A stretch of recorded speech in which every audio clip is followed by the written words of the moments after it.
මොකටද? රැලිය එහෙමයි. 21 දැන් අපි දන්නවා සාකච්ඡාවක් ඇවිල්ලා තියෙනවා රටේ නෙමෙයි අතන පොදු ජන පෙරමුණේ මේ කීප දෙනෙක් අතර සාකච්ඡාවක් කියලා දෙනවා 21 මේ අරගලයක් නැත්තම් මේ ජන රැලියක් තියෙනවා කියලා. අපි අහනවා පළවෙනි ප්‍රශ්න මොකටද තියන්නේ? IMF බදු පීඩනය වැඩි කියලාද? ඒ වගේම රටේ ත්‍රස්ත බනත හොසි කරන්න කියලාද? එහෙම නැත්නම් රාජ්‍ය ආයතන විකුණන්න එපා කියලාද? මුත්තුනගර ගොවියන්ට ඉඩම් දෙන්න කියලාද? එහෙම නැත්නම් බදු පීඩනය වැඩි කියලාද? ඒව නැත්නම් මන්නාරම දූපත විකුණන්න එපා කියලාද? ඉන්දියාවේ ගිවිසුම් එලි කරන්න කියලාද? නෑ මේ මොකවත් නෙමෙයි. මොකද්ද මේ කියන්නේ? මේ කියන්නේ අපිට බලය දෙන්න ඊළඟට. නාමල්ව ජනාධිපති පුටුවේ ඉඳලා දෙන්න. අනේ ගම්මන් පිළට ඇමතිකමක් ගන්න පාර හදලා දෙන්න. අනේ ඊට පස්සේ UNP එකේ අර පරාද වෙලා කුල්ල කුජීත වෙලා ඉන්න බඩු ටිකට ඇමතිකමකට රිංග ගන්න පාරක් හදලා දෙන්න කියලා කාගෙන්ද ඉල්ලන්නේ? රටේ ජනතාවගෙන්. ඒ නිසා 21 කෙන්දිරිය කියලා කියන්නේ ජනහඬවත් මොන මගුලක්වත් නෙමෙයි. 21 කෙන්දිරිය කියලා කියන්නේ UNP එකටයි පොදු ජන පෙරමුණටයි ආයේ පාර කපා ගන්න කියලා ජනතාවගෙන් ඉල්ලීමක් කරන්න යන්නේ. අපි ජනතාවට කියනවා මේකට අහු වෙන්න එපා. ඇයි?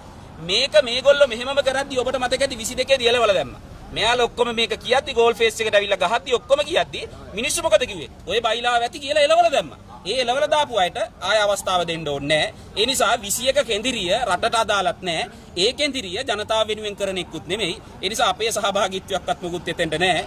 අපි ජනතාවට කියන්නේ පුළුවන් නම් ඔය දැන් කෝච්චි බැඳන් පැල් බැඳන් වාහන අරන් එනවා කියලා කියනවනේ. පුළුවන් නම් අපි ජනතාවට කියන්නේ ඇවිල්ලා වටේ ඉඳලා හූ කියලා එලව ගන්න පුළුවන් නම් හොඳයි කියන යෝජනාව තමයි අපි කියන්නේ. මේ නාමල් රාජපක්ෂ දැන් මේ මල් පාරටත් ආවේ ඊයේ. එතකොට ශ්‍රී ලංකා නිදහස් පක්ෂයට ගියා.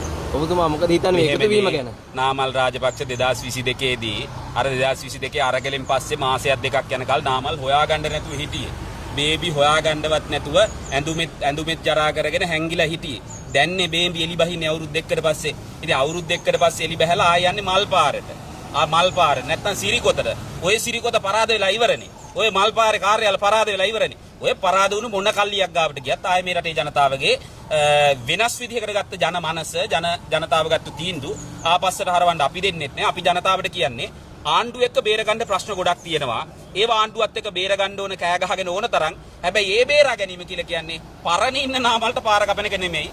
ඒ බේරා ගැනීම කියලා කියන්නේ අර දමනි 4න් 3ක්ම වැහිලා ඉන්න රනිල් වික්‍රමසිංහගේ දමනි 3 ඇරෙන්න ඔක්සිජන් දෙන එකත් නෙමෙයි. ඒ නිසා ජනතාවට කියන්නේ මල් පාරේ බැරි නම් ඕන තූත්තු කුඩියක ගියත් බය වෙන්න එපා. අපි යෝජනා කරන්නේ පරණ පරාදුණු කාටවත් නැවත බලයට එන්න අවස්ථාව සලසන්න බෑ කියන එක.